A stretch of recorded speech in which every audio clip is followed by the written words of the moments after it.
welcome to today's video where I'm not only using one syrup gel, but I'm using two syrup gels. If you missed my video last week, I showed my entire nail polish collection and all of my favorite syrup gels. So I figured it'd be really fun to use these products today for a tutorial. First, let's talk about what even is syrup gel. So this is a semi-sheer thicker gel that has become really popular amongst Korean and Japanese nail brands. One of my favorite things about it is how easy it is to use because you always get a streak-free application. These polishes give you kind of a milky effect, but that doesn't necessarily mean that they added white pigment to the polish. And I think they give the nails a really beautiful, glassy, almost juicy appearance that looks like a fruity jelly bean on your nails. And you can kind of customize the color because they're very buildable. So in today's video, I'm doing a full manicure tutorial. This is what my nails looked like before, and they honestly look perfect, so I'm kind of sad to take them off, but I just wanted to try these new products, so let's get right into it. I'm starting with removal, and all of the tools that I'm using to remove and prep my nails are linked down below if you're interested. I like to use my e-file because I just think it's so much faster and it's a lot more gentle on your hands. I actually removed all of my gel today instead of doing a fill, which I typically do, but these are my natural nails and they look pretty good after having gel on for so long. They're really long. The only bad part about not having gel on is they are pretty flimsy when they're this long, but that's okay because I'm taking off a lot of length and I'm also going to be adding gel back onto my nails so they'll feel strong and protected in no time. I already shaped my left hand, so now I'm getting started on my right hand. My nails are really long, so I have to take off a lot of length, and I'm just filing this one, kind of just filing down the length first and then shaping it, and I'm sort of doing like a rounded shape today. I really like to shape my nails a little bit during prep and then finish and perfect the shape after I apply my builder gel. I'm also using the file here to gently etch the surface of my nail. I'm not really applying any pressure since I don't have any gel base on my nail now. I'm just trying to rough up the surface gently and a little bit to make it matte and scratchy so that the gel can adhere as best as possible. And I always like to compare my fingers on each hand just to make sure that the length and shape look similar. My fingers don't look identical to each other, but I like to just make sure that they're looking close enough.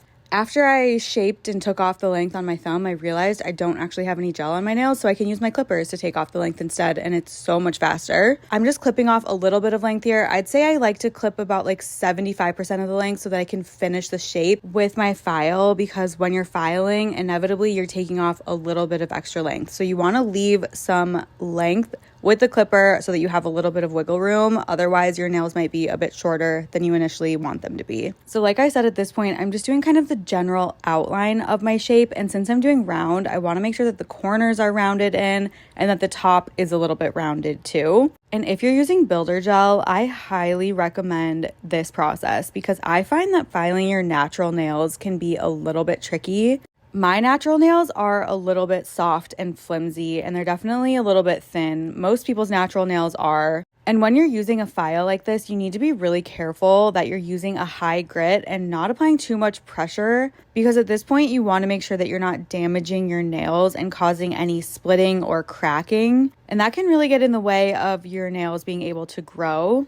And the builder gel just gives your nails a lot of protection, and I think it's just a lot easier to shape them once you have it on. Okay, the nails are prepped, and the final step before applying the gel is cleansing and dehydrating, and I use 91% isopropyl alcohol for that. And I use a nylon brush, which does a really great job of getting the dust off and also just kind of getting in like the nooks and crannies, like the skin around your sidewalls and your cuticles, to make sure that there's no dust left behind. And now we are ready to get into the gel application.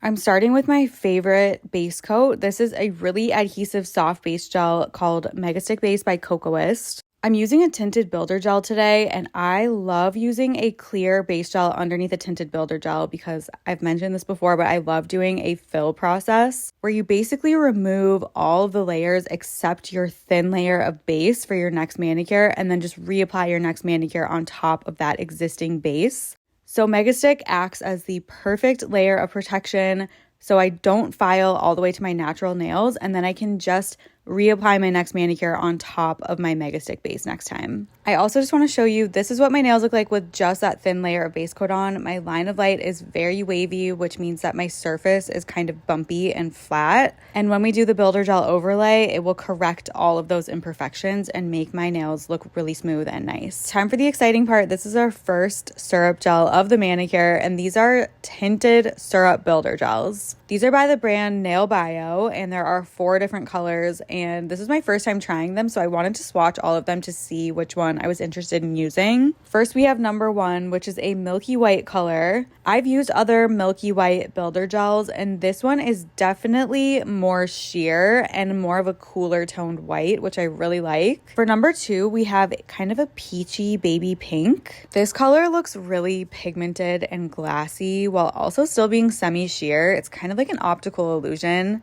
And I really, really love this one. You guys have to leave a comment down below and let me know which one you would choose out of these 4. It was very hard to make a decision because they're all really pretty. Moving on to number 3, this one feels like number 2 times 2. Like it has more pigment. It looks a little bit less sheer, a little bit more peachy. I just feel like if I fully applied this one on my nail, it would conceal my nails more than number 2 would. And lastly, we have number 4, which looks a little bit more like a deeper rosy color to me. Almost like a mauve rosy semi-sheer color. But because this is so sheer, I feel like it would be a really pretty barely there color on my nails. This was really hard to choose, and ultimately I was deciding between number 4 and number 2. And it really doesn't matter too much because I am putting a color gel over the base. But I think because of that, number 2 is the best option so that it doesn't like alter the color that I'm putting on top too much. This one is just really light and neutral, and I feel like it's a really good base to make the color that you put on top pop even more. So here's how I apply builder gel. First step is to do a slip layer, which basically is like the mapping layer of your builder gel. This is self-leveling builder gel, but it doesn't self-level without this mapping layer because the thin layer, which you keep wet, you do not cure it, you're going to float this bigger bead of the builder gel through it, and that mapping layer is going to help this gel flow all over the nail so that you can get the most even balanced overlay. If you skip the slip layer, that bigger bead that you're using to build the structure of your nail would kind of just stay in place and have a hard time flowing all over your nail to self-level. I love using self-leveling gel because it really does a lot of the work for you, and I just use the bottle brush to make little refinements as needed. And I like to kind of move my nail around or flip my hand over to make sure that the structure looks balanced, and I'll always check my line of light to make sure that it doesn't look wavy anywhere. And once I like how that looks, I cure it to freeze it in place before moving on to the next nail. And now I'm just repeating the same process on my next nail where I do the slip layer and then float that structure bead through it. I give it a little bit of time to self-level and kind of do its thing.